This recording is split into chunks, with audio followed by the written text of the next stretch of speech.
Hello, everyone. It's good to have you all here again. We're now in the third week of the course, and it's hard to believe we're already halfway through this journey. But I hope you're all learning a lot from the guest experts and also from your fellow learners. What I've noticed in the discussion forums and in the questions that you ask during live sessions like this one is that you all bring in such diverse perspectives from your own work and personal experiences. And that has really enriched this course for all of us. I know some of you have also joined us along the way and may not have caught up with everything yet. So, just by way of a quick recap on what we've already learned on the course so far, while we give a couple more minutes for others to join. Module 1 focused on the business case for entrepreneurship, which was laying the foundation of what entrepreneurship is all about and why it's an important skill to leverage within organizations to create greater value, impact, and innovation. Module 2 looked at entrepreneurial challenges and opportunities and how to identify and properly articulate the problem or challenge and design a solution and a strategy to implement it. This week, we've been exploring Module 3, which introduces us to strategies for advancing social innovation within your institution. And to talk to us about what this looks like in the real world, we have invited Hilker Roskamp as our guest expert today. Hilke is a highly experienced digital health leader at Boehringer Ingelheim, focusing on digital health strategy and developing customer-centric digital health solutions across a broad range of therapeutic areas. She's passionate about driving digital transformation and acts as an agile facilitator to foster agile ways of working and delivering solutions. She's part of the Making More Health initiative at BI, working closely with nonprofit organizations and social entrepreneurs and supporting them to implement human-centered solutions. Hilke, it's a very warm welcome to you. Thank you, Sharon, and thank you very much for having me here today. So happy to be here and share my thoughts. And maybe, just a quick recap on who am I. So my name is Hilker Roskamp, yes, working for Boehringer Ingelheim as a project manager for healthcare innovation. And that is a team that is focusing on the development and the implementation of digital health solutions. So not pharmaceutical products, but digital health solutions that in the end are supposed to improve the health of patients. That is, so to speak, my daily core job. Fantastic. And before we get started, I just want to remind those of you that are watching live to click on the survey button below the screen to indicate that you're watching us live so that you can get the extra 4 points for that. So Hilke, we want to start off by hearing more about your professional journey that you've already started telling us about and how you ended up doing this work that you're doing today with BI. Yeah. So I'm very, as you said before, I'm working very, very closely with the Making More Health initiative within Boehringer Ingelheim. And I have always had a huge interest in that work because, I was always fascinated by the work that the colleagues are doing. And as I always said, okay, how can I participate in that as well? And actually, 3 years ago, I had the opportunity to participate in a leadership program within Boehringer Ingelheim, which is called Insights Week. And I had the opportunity to spend 1 week in India, where the participants of that training are being kind of exposed to a challenging environment. So we really went down to the south of India to rural communities, where we spent 1 week working closely together with social entrepreneurs, with self-help groups, with hospitals, with doctors, to really learn about, what is it that is driving them, what are their needs, what are their problems, and also think about innovative ways on how we could actually solve problems. So again, this was part of a training program. And one challenge that we had to do during this week was, we were given a task, and this task was come up with a sustainable business idea for women's self-help group in rural India. That was the challenge. We had 1 week to do this in our evening hours, work on something based on what we learned. So really based on deep insights that we gathered during that week. And that is actually an example that I would like to talk about today. I know that some of you had already also read the article that was posted where I worked with a social entrepreneur in Norway, and maybe we can talk about that later on as well a little bit. However, I would really stick to this idea because I think it fits nicely about the things that we want to discuss today, about challenges and how do you tackle these things. So I would really like to give that as an example with all the problems, with all the maybe things that didn't work so well, and talk about that as one example. So, but before we go into this, and I would like to show you a little video. As I said, the result of our training week was not, to implement a solution, of course not, that would be completely unrealistic, but we had to do a video of what our idea was. And before I go into the details on how we took this idea further, maybe I just briefly share my screen and show this video. Hang on a second. And now the technical challenge starts again.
Kandaraj, nice bag.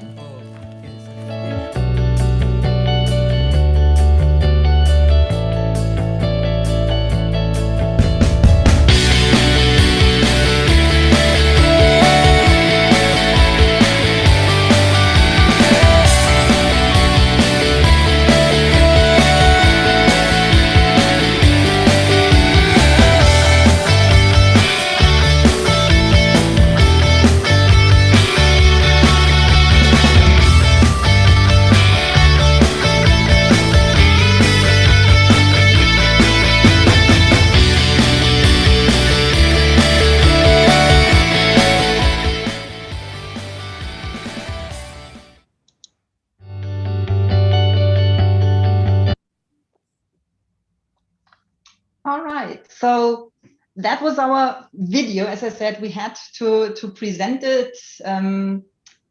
It was, as I said, it's not a professional video. We did it with our smartphones, but I hope it kind of showed you what the idea behind this was. And of course, the leadership training 1 week has an end, and we all came back to Germany or to the respective countries because we were a very international team. And when we were back home, we said, okay, but it is a great idea and we still love it. So how do we take this further? Or was the video the end of it? And then as a team, we decided that we want to pursue this further, that we want to kind of really say, okay, we are a health company. So, and there is no health without wealth. So that was our claim. And we said, how can we take this further? And we decided to pursue this idea further. And what we did is within Boehringer Ingelheim, there is a so-called Back to the Future competition, which is an international competition where you can submit ideas, social entrepreneurship, social innovation ideas.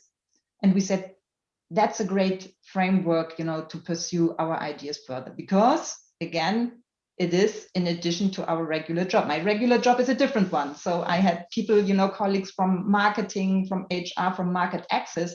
Our core job is a different one, but we said Back to the Future is a great way of trying this out. I mean, we had no idea whether it would work, but really trying this out. We submitted our idea. We were chosen, we were selected, which meant that we also got some funding. And I think the topic of funding is also an important one, that we got some funding and support for 12 months. And then we said, okay, here we go. We need to start. And then we actually started by, first of all, saying, okay, we would like to, we met these women that had sewing machines. So we had to identify who could actually do this for us, who could, in India, who could put this idea of upcycling old rice bags into practice, who could be self-help groups that could work with us. So we had to identify the self-help groups. And then our biggest hurdle already in the beginning was, how do we communicate with them? And all the things that you take for granted in a large corporation as we are as BI, all of a sudden don't work anymore. So, we sent out emails and there was never a reply back. And we said, oh God, didn't the emails not work properly? In the end, we had to communicate, via WhatsApp. That was the best way of communicating. And then we created a sample prototype, which we created in Europe. So we had a tailor in Austria, actually, who did the first prototype of what we thought this bag should look like. Because as you have seen in the video, I mean, this was our little prototype, which we kind of stapled. So we had one prototype, which we then shipped to India. We got in touch with an NGO where these women were coming in on a daily basis, to do some sewing work. And then we had them produce 50 bags for us, kind of as a prototype for testing, because our idea was that these bags would actually replace all these plastic bags, as you've seen in the video, all the plastic bag trash in India.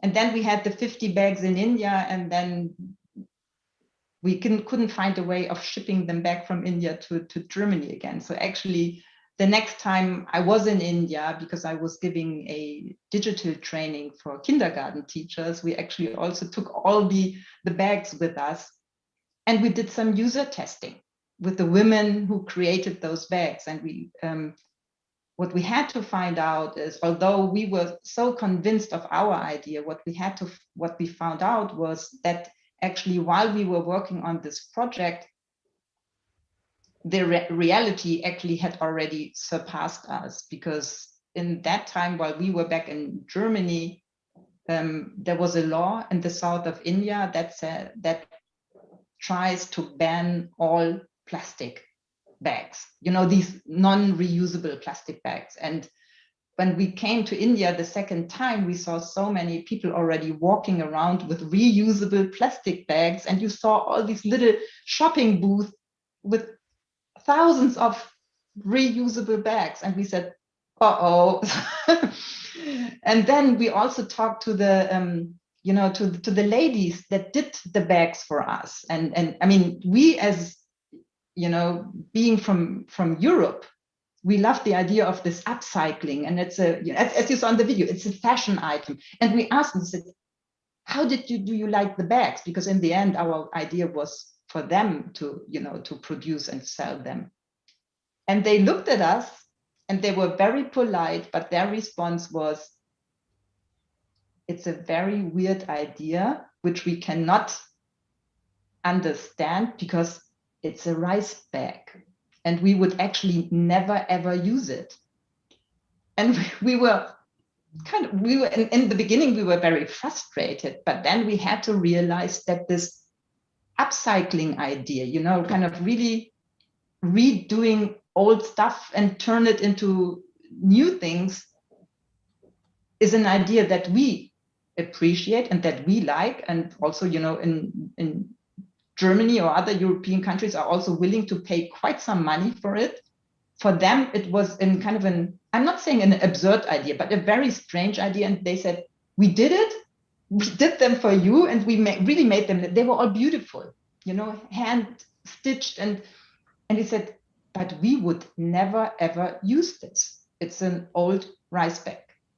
So but we were happy to get that open feedback, because we said, okay, then our idea might not, definitely will not work in India, especially if all these reusable bags are already there.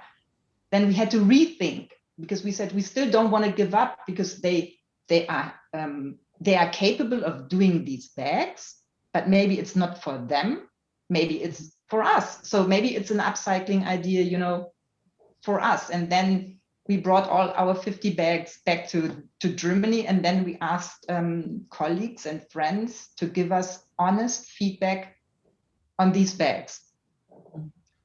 And by honest, I mean not saying, I know Hilke and I know the colleagues and they are really in love with their idea, and and then I'm saying nice things, or I'm happy to give 20 euros because it's it's a development project. And I said, no, guys, you really need to give us honest feedback. And the honest feedback came when we asked the question, if you saw that in a shop, how much would you be willing to pay for it?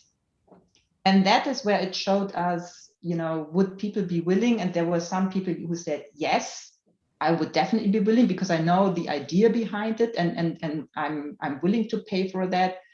Others said, oh, I don't know. And then you could say, we are not there yet. So we had an idea, but we had to go through quite some iterations. And in the end, we also had to give up the idea of these bags. And we said, okay, can we do something differently? And then people, who gave us feedback also came up and said, what is it that you combine, or that what you think of, your association when you think of India? And that was yoga. And and yoga is a hot topic right now, especially also in COVID times. And then the idea was, wouldn't it be great to have yoga mat bags being produced? And we started that out. And we have done that. And I know that, so we didn't start a business on this. And also the women that were working on this, the NGO, the idea was maybe they can start out their own business. It did not work out. But in the end, right now, they are still working on it. They are producing these yoga mat bags as well. And they are part of a selection of items that you can buy as part of Making More House. So it didn't come to let's say a new business model in a way that a new company was being founded. But I think it was still, I still see this with all the learnings, I still see that as a very successful project. Because I think all of us learned a lot also, what it means working in this environment, what it means working with this customer group, and what it means when you try to implement something that is meant for a community that is completely different to your own environment. So there were a lot of learnings, and I'm still happy, or I am very happy that we actually tried this out and that we did this project.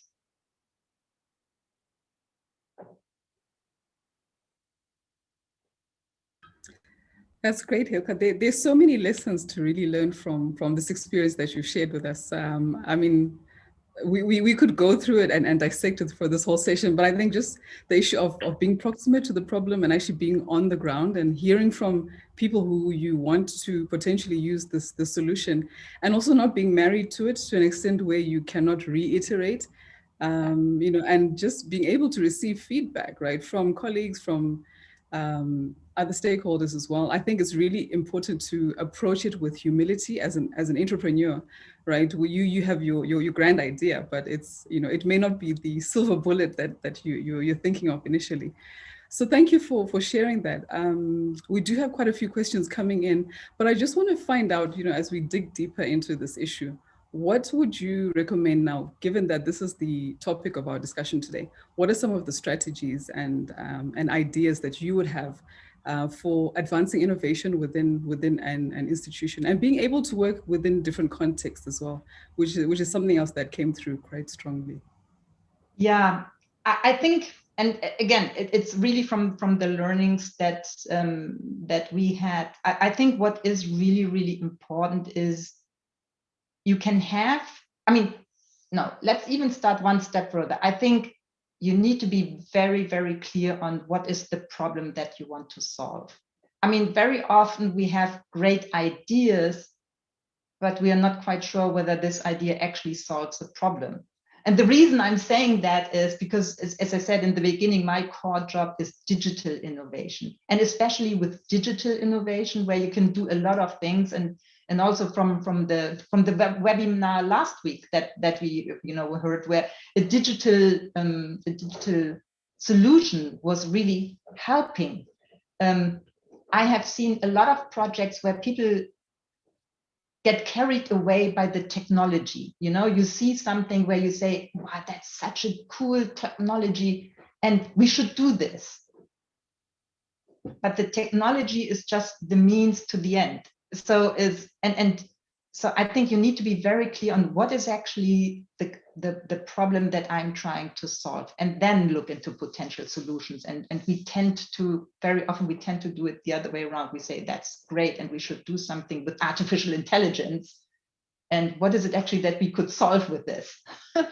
And I think that is the biggest challenge. And the second point for me is we worked as a team, and that helped a lot. And I think it's very important also to find like-minded, to team up with somebody, team up with people who have different skill sets and different knowledge, who can also maybe challenge your ideas.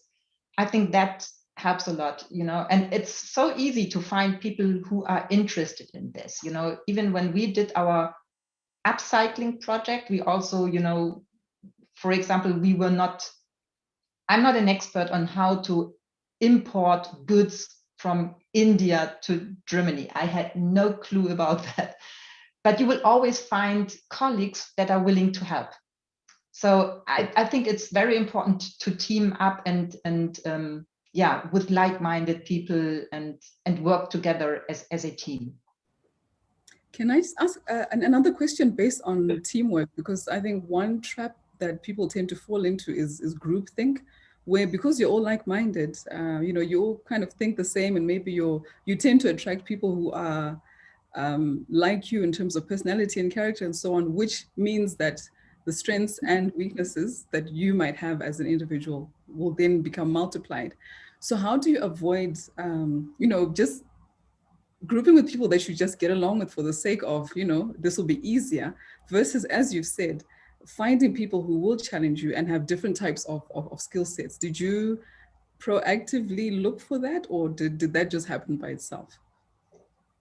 So we did not. I see your point, and we are now trying to do this in other projects. So in my day-to-day projects, we didn't do that at that time. So we were a group of like-minded who all had this beautiful idea in our head. However, what we said is, and I think we said, that's all great, and we loved our bags, and we loved the idea, and we were all kind of, we had some great ideas, but we said we need to do some testing with the actual user group. And we did that early on, and I think that is also crucial. We said we are not gonna now kind of do a full rollout of bag production, including an online shop. Somebody said, oh, we could do an online shop for that. And I said, yeah, but we first need to know whether this product is actually, and if you look into innovation, and you have this triangle where it says, it needs desirable, feasible, and viable. And we said, because before we talk about viable and what the price of this product would be, we need to talk about the desirability. And we ended at the desirability. And I think that is really, really crucial, that you test your product early on, even before it's a full-blown project. So a prototype or a minimal viable product, as it's now in the term, and get honest feedback. And that's, I said, we challenge, in that way, we challenged our colleagues. We said, don't try to be nice to us. yes, please stay polite, but don't try to be nice to it, that you say, oh, we really like making more health, and that's now we are saying very nice things about your product. I said we need to have honest feedback, because it doesn't help us if we think this is a great product and then we start scaling and have to find out that this product is not viable at all. Yeah.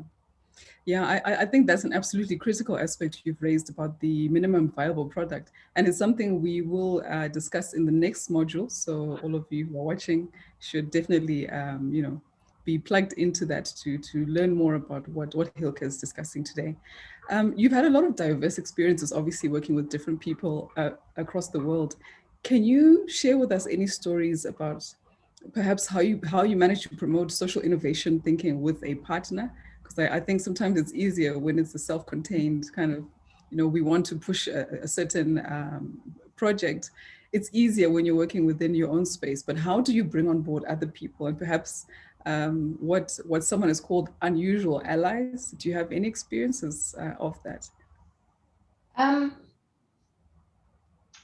mean, for this specific project, for us, it was already, we worked with an NGO. I mean, when we try to reach out to the women that, that would actually do the bags for us. I mean, we didn't reach out to them kind of one by one, but we reached out working with an NGO. And of course, that, I mean, for us working in a corporate environment, that is an unusual partner. And I must say, I did not see any challenges with that. Of course, as I say, there are a couple of things depending on where the NGO is. And as I said, we were now working with an NGO in rural India. So the whole environment is a completely different one. I also worked with the social entrepreneur, and that is what the article is about, with the social entrepreneur in Norway. That is much, much closer to me because we live in the same cultural environment. So it's different, but working with an NGO in rural India is more challenging. Although I need to say that I actually learned a lot from them, because I found out when we were talking, and it was an NGO run by the church, and when we talked to the nuns who were doing all this project work, we said, wow, they are actually living customer centricity way more than we sometimes say we do, but maybe we don't. So I must say I actually learned a lot from them. And while we're on that, you mentioned that you've worked with social entrepreneurs on various projects, and obviously this helps to really develop more lasting impact. So what are some of the lessons that you think social entrepreneurs can learn from social entrepreneurs, and perhaps vice versa as well? Because I think those are two different ways of approaching problems and issues that are out there in the world. Yeah. I mean, I can briefly touch upon the work that I did with a social entrepreneur in this project, which again was actually a training project, because it's the executive in residence program that BI is running, and I signed up for that program during my development, when you have your development conversations and where do you develop for the next year with my manager. And I said, I would like to sign up for the executive in residence program and not go on a theoretical training, because it's much more down to earth. And I think I can learn much more because it's much more practical. And then I worked with Heidi, who is a social entrepreneur in Norway, and her business is about setting up dementia care for families in Norway. And she had the idea, and it was completely the other way around. So this time it was not my idea, but it was her idea, and it was very close to her heart, because the idea of running a service for dementia care patients was because her own father had dementia, and he actually also died of it in the end. So it was something that was very close to her heart. And when we worked together, my work with her was actually more as a facilitator, because she was trying to scale this. She said, I want to scale my business, and that's great. I'm also working with somebody who lives in Germany. Maybe I can also scale to Germany, and somebody from a pharmaceutical company. I will scale my business. Or, I mean, that is now very, very condensed the way I phrase it, but we then worked completely the other way around. And I was actually listening to her and explained to me what her idea is, and not challenging in a negative sense, but I was asking questions because I didn't know her business idea. And I was asking all kinds of questions. And in the end, she was saying, and I mean, in a very respectful way. And she says, Hilke, to be honest, that helps me a lot. You know, with you asking questions and me having to answer these questions, it helps me a lot to rephrase actually what my idea is about and what my product is. Because she was thinking about scaling via franchising.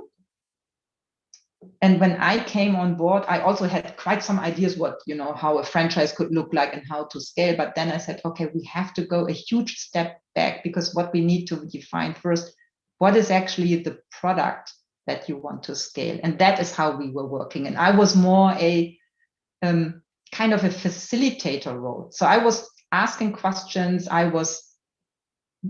Again, it was a completely virtual session due to COVID. The executive in residence program was completely virtual. So we worked on a whiteboard together, and I was mapping out everything that she was saying. And then I said, so does this go together? And does it go here? And I was kind of sorting her thoughts out. And she said, that was so helpful. She said, that's so great. You're asking all these questions. And I really need to reflect all my ideas and my thoughts, because she was the one that had a lot of ideas.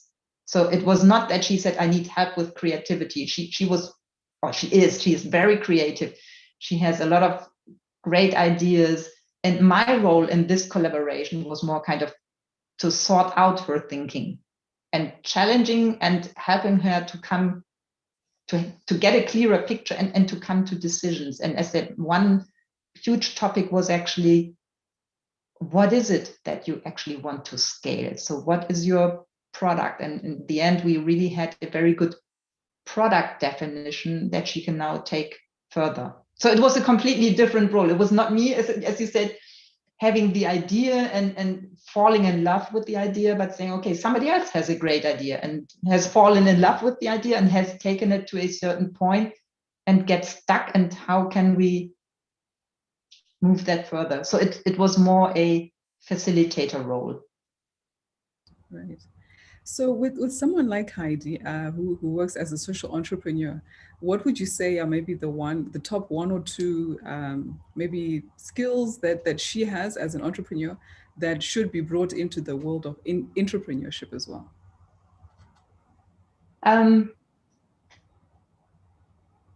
I think it's the passion. It's not a kind of because it's not a 9 to 5. I mean, not saying we are not doing 9 to 5, but it's really about the passion that you bring with it. The passion also to say, I'm doing everything I can to get this, to move this further. I mean, for a social entrepreneur, sometimes with all the consequences, I know that Heidi also had a completely different job before. And she said, but this is my passion and I want to advance it. And I will look everywhere. And this, yeah, I think it's really the passion and the willingness to really pull things through and say, this is what I want to do. And this is where I see the value, and not to give up too early. Yeah, no, that sounds good. That's definitely a useful skill to have in life in general, but especially as a social entrepreneur. Yeah. So just coming to some of the questions we have, We have a BI employee in Mexico and a couple of others who are asking, just based on the teamwork issue that we raised earlier, can you please share ideas on how to keep my team motivated even when things don't go as expected? I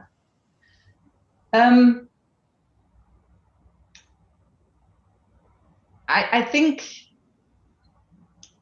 yeah, I think, I mean, it's about keeping the spirit up and still say, okay, all of us are now on a learning curve. I mean, and including myself, I mean, I am also still on a huge learning curve. And I think when you enter this field of innovation, it's a lot also about managing expectations, not just, for external stakeholders, but also as a team. And that you say, yes, we have a vision that we want to achieve. So we have a huge objective that we would like to achieve. But I think what is really, really important is to kind of put it in, kind of slice it up in little chunks. So it needs to be manageable, and it needs to be, I'm not saying bite-sized innovation, that's the wrong term for it, but the project still needs to be manageable.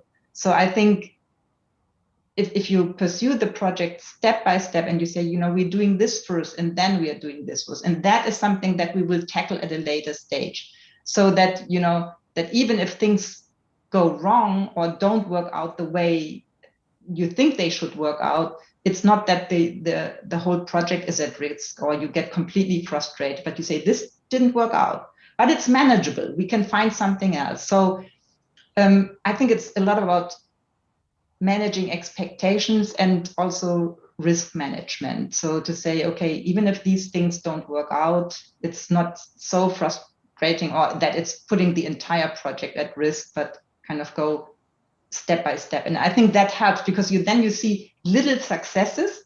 I said we were already happy, to set up a communication channel via WhatsApp. I mean, all of us were frustrated. We wanted to start to get the project going. And we said, none of them is answering via email. So is this project already dead? I mean, it's a small example, but and then we said, oh, it's WhatsApp. And then we were happy, to communicate via WhatsApp. We could say, tick, communication channel set up. Next little thing. So and then you have the smaller successes that also keeps you motivated. Yeah. It's interesting that you're saying that. I mean, it sounds like there are usually smaller problems within the larger problem, and it's important to, as you're saying, dissect it into what is actually manageable. Yeah. And it reminds me of the saying that, if you want to eat an elephant, you have to do it one bite at a time. You can't take on the whole beast at once. Right. So, yeah, and that's a great picture, because it's exactly about that. It definitely gets overwhelming, especially as a social entrepreneur. You're trying to push for change, and it's probably a little bit disruptive, and it's difficult to get support. But I think those are really great words of wisdom. So thanks for sharing that. And while we're on that, could you share with us some maybe best practices and trends that you've seen within institutions in terms of advancing social innovation? I think what I see, and that includes my own company, Boehringer Ingelheim, I think all of us see, and that is kind of a little bit between social innovation and innovation also in general. I think what we all see is more and more with all these, disruption that is currently going on in all our businesses, that it's no longer kind of that those win who are the best, but that those win who are the fastest. And I think a lot of companies, including Boehringer, are looking into completely different ways of doing business and trying things out. And that also goes for social innovation. And, and also I think it's a lot about mindset, and a lot of these large corporations are now trying, and that includes Boehringer Ingelheim, are trying to, we need to have a different mindset. We need to tackle problems in a different way. that does not mean that we are giving up everything that we have done so far, because it has been very successful. But there needs to be a shift in mindset on how you tackle things. And what I see is that companies are more and more trying to have their employees try out new ways of working, agile ways of working, thinking about completely new, different business models and social innovation, and that they are actually enabling their employees to test things out. Also as kind of a training the employees. I mean, by testing out new ways of working, including myself, I mean, I can use these things that I learn also in my day-to-day job. So what I see is actually that more and more companies are building up so-called innovation hubs, which you can use for all kinds of innovation, whether it's a technical innovation or whether it's social innovation. And I mean, Boehringer Ingelheim, we have our BIX, which is very technology focused, but that does not mean that the use case behind it can be social innovation, because from there you can scale or learn and apply to different things. So we have our BIX. We also have, for example, we have funds for people who just want to try things out. And I did a little bit of research, and there are more and more large companies who are actually setting up or who have set up these innovation hubs. For example, there's a Merck Innovation Center. And I looked at that a couple of days ago or just recently, where they are kind of motivating their employees to come up with completely new ideas, new business ideas, new models, knowing that not all will work out and a lot of things will fail, but it's a secure space to try things out and also fail and learn from it, because failure does not mean that it was a mistake, but you said, okay, this route didn't work out, that was a dead end, so I now have to walk a couple of steps back and maybe go this direction and try something completely different. So there's Merck Innovation Center, which is a huge one. And then I also saw the SAP Co-Innovation Lab, where they're also working with, I think, with NGOs, where they say, but let's use this space. So I see that especially large corporations, which have a long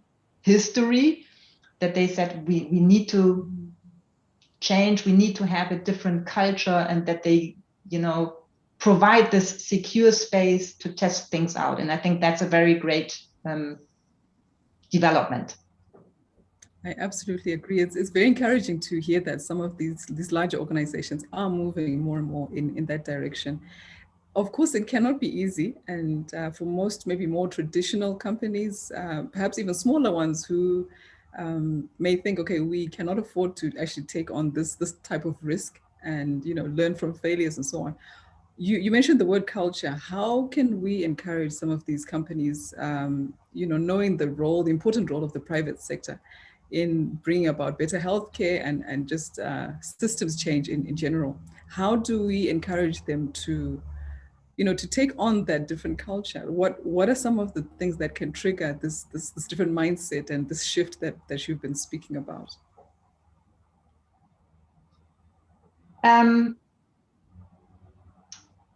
I think it's the reason why we are sometimes, or why large companies are so hesitant, because it's that they say, we are successful. We need to make sure that we are not endangering or, putting into danger what we have. So what I see, or what, my thinking around this is, it's that when we want to try new things out, that it's really about managing expectations. I think it needs to be clear from the very beginning, so that we say we want to do things differently, but it will be managed. We will not go wild and do something that might put our core business at risk, or maybe even harm the reputation of a company. I mean, as I said, we are in the healthcare sector.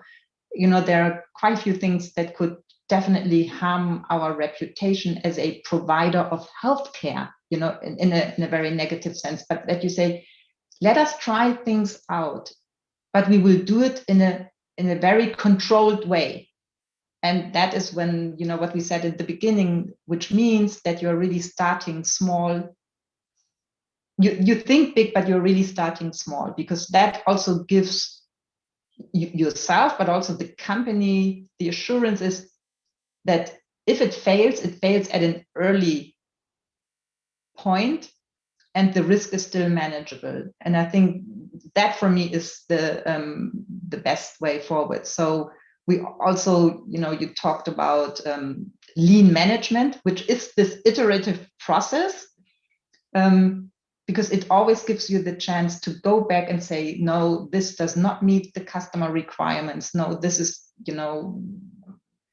we think it's a great idea, but customers see it completely different. So you can always go back and stop. And it's not that you do something big, you roll it out and then it goes completely wrong. But then it's already too late, because you have already spent the entire investment, all the effort, but you're coming up with something that simply doesn't work out. And I think by doing it in a very iterative way, and we are trying also, with digital innovation, we are trying to do our project now this way, doing it iteratively, so that you can always kind of pull the plug, let's put it this way, at a certain point when it's simply not working, and we need to do things different. And I think that gives you the security that you're doing this in a controlled environment, and that the risk is being controlled. Yeah, I think that's a great response. We have actually been having quite a few people on the platform asking about that, to say that as professionals who are in the corporate sector, but the entrepreneurial culture is not as strong, how do they go about advancing innovation? And I think, as you've rightly said, it comes back to, thinking big, but starting small, and attacking the problem in small, manageable steps, which someone can then follow. And it doesn't take a huge leap of faith to say, we want to go from A to Z in one big leap, but we'll go to B, we'll see what happens, then we'll move on to C, and so on. So I think that's a very measured way of moving forward. Yeah, because, sorry for interrupting. Because one thought, because you're now saying, especially when you say from A to Z, and let's go to B and C first, because the biggest question is always then is, if you say, I'm currently at A and I want to go to Z, people will ask you, and will Z work out?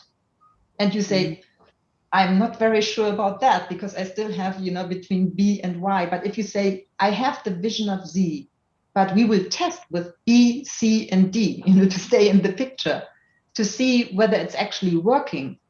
And if not, we go from D back to B, maybe even to A, to challenge the entire idea, but it will be manageable. We don't know whether we will reach Z, but we can say we will build our hypothesis, and we will go via B, C, and D, and then we can and we will have checkpoints. I mean, that's what we are having in our projects as well. You have checkpoints. You look at what you have reached so far, and you said, okay, and do we continue, or do we say we won't continue from here? I love that idea of checkpoints. I think it gives it will probably give management and other leaders in the organization much more comfort, right? To say, no, I have thought it through, and these are the milestones that we will be aiming for as we go along this journey. So I think that's a really great takeaway. So we are living in these perilous times of the COVID pandemic. Maybe you can just share with us, what you hope to see once the pandemic is over, if such a thing ever happens. What are the lessons for all of us? What are you looking at as BI, as making more health and healthcare professionals who are passionate about social impact? What should they be learning right now to be able to use on the other side, if and when we get there? You mean do you mean kind of learnings that we learn now, things and what we should take forward? Yes, absolutely. I think the very interesting topic is, as I said, having been in digital and digital health for so long, and I know that digital and digital health is also a huge topic for social innovation. How do I reach, let's say, remote customers, how can I engage with them? I think the biggest learning was that as tragic as the pandemic is, before the pandemic, a lot of people, there was so much resistance to digital. A lot of people said, oh, no, that won't work. A doctor talking to a patient online on the phone, how should that work out? Shouldn't you see the patient? And that won't work. And there was so much resistance. And I think the pandemic has given digital health such a huge boost. And I hope that, and a lot of things that were never ever thinkable before, all of a sudden worked out. Who would have thought, look at us at Boehringer Ingelheim, who would have thought that a huge chunk of us would be sitting in home office for more than a year, and we are still all working. It has its up and down. I'm very open on that, but it's still doable. So a lot of things that people said would never ever happen and would not be true, all of a sudden happened, and people were very flexible. Said, okay, now all of us are at home. We need to find a solution. And then people were very pragmatic, and they just tried things out. And if it didn't work out properly, they tried something else, because you were confronted with the situation and you have to come up with a new solution. And I hope that once, hopefully, this pandemic is over, but that this kind of spirit in saying it's not always that things don't work out, that we can continue that spirit, and that we that people say, yeah, actually, things worked out and we found ways, and that this will continue, especially in the digital health space. To be honest, I think there are still so many opportunities, and I hope that with all the things that have come true, and whether it's remote patient consulting and things like that, that this will continue, and that this will actually even enhance and expand, because I think there are some very, very valuable solutions that came to life due to the situation. That's very true. And thinking about, or just speaking about enhancing and, thinking bigger and so on, you've had so many great experiences abroad and working with different people. How would you say that has impacted your work and your role at BI? And is it something that you would encourage for other people as well, who don't always have the opportunity to, to step out of their usual comfort zone? What has it done for you? So for me, actually, I learned a lot. I had so much learnings, and I said, yeah, I had the I'm deliberately using the word privilege. I had the privilege that I was part of the Insights Week in India. It doesn't have to be India, to get the experience and the learnings. So I had the opportunity. I'm very grateful for that. But also working with a social entrepreneur, with Heidi.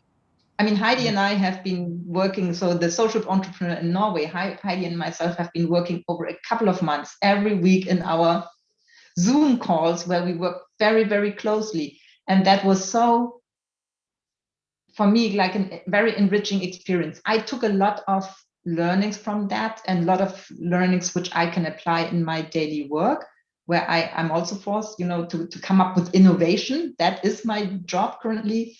And I think the topic of customer centricity, that is something that I really kind of now, it's burned into my brain, so to speak. That is, what is the problem that we are trying to solve? And are we asking the right questions? And do we really know our customers? That is something that I learned from this over and over again. And I'm now really also trying to apply in my daily work. And when people approach me and say, hey, I saw this cool app, and couldn't we do that as well? I said, I keep on asking back, why should we do that? What is it that you are trying to solve? So this topic of customer centricity is something that I learned, and as I said, for me it's a huge learning curve. Did I, generate a completely new business? No, not yet. But I think there is between this black and white, there's a lot of gray, although gray is not a nice color, but there are so many things that you can do in between, and where you can apply, where you can do things and where you can learn. It doesn't have, you don't have to boil the ocean, I think. So, but there's so many things, and you learn from everything. And I learned a lot of things in India, which I then could apply when working with Haiti. And what I learned with Haiti, I can now apply in my daily job as well. Right. Wow. We are unfortunately coming up to the end of our time, but before we go, I want to firstly remind everyone who's watching to click on the survey button at the bottom of the page just to let us know that you're watching live, and you can get your extra points for that. And Hilke, we always like to end off the session by, number one, finding out what motivates you in the work that you do, maybe professionally or even on a personal level. And yeah, I think let's start with that one. So, I mean, as I said, I gave a couple of examples, whether it was the executive in residence, whether it was, the Insights Week in India. I had also the opportunity to be a digital trainer in India. These things were made possible by my own company. So I know that I am in a privileged situation. And I think, why don't I also use that to give back? And I think that is what motivates me. For me, it's a very personal experience, because the things I've been doing, and also, kind of the smaller things, but they give me a reason. And it's a very personal experience. Yes, I also see this as enhancing my skill set as an employee for Boehringer Ingelheim, and I definitely can use a lot of that, because the mechanisms are the same, whether it's social innovation or business innovation. The mechanisms for doing innovation are the same, so I can apply a lot of things that I learned from the social projects for my daily business. Mm-hmm. But it's this personal experience, and this, so it's a very personal thing that I take from that, and it's enriching me also as a person, and I'm very grateful for that. And as I said, for me, it's also giving back in this environment that gives me the opportunity to do these things. Right. And I suppose it becomes a virtuous cycle where the more you give, the more you receive, and the more you receive, the more you want to keep giving as well. That's true. And I had just as a last sentence, I had a conversation, and I said, I think I got hooked. I'm on the hook for this. And yeah. Yeah, that actually makes a lot of sense to me. I've experienced that as well. So lastly, any parting advice for our aspiring entrepreneurs in the last maybe 15 seconds? Yeah, I think we have already phrased it a couple of times. I think if you want to do something, as I said, it's not about already coming up with a completely new business and say, okay, I now founded this company now. I think you don't have to boil the ocean. I think it's about starting small things, and there are so many things that can evolve from that. We had little ideas that have now turned into something completely different, much bigger ideas, but it's just start. I think that would be my advice. That's an excellent note to end on. Thank you so much for joining us, Hilke. We ran out of time, but we really, really appreciate you taking the time to speak with us today. Thank you very much. And thanks for having me here. Sure. And many thanks to all of you for tuning into this live session. And I'm sure today's session has been as enlightening for you as it has been for me. As you heard, the greatest takeaway for me anyway is, start small and don't run away from those humble beginnings.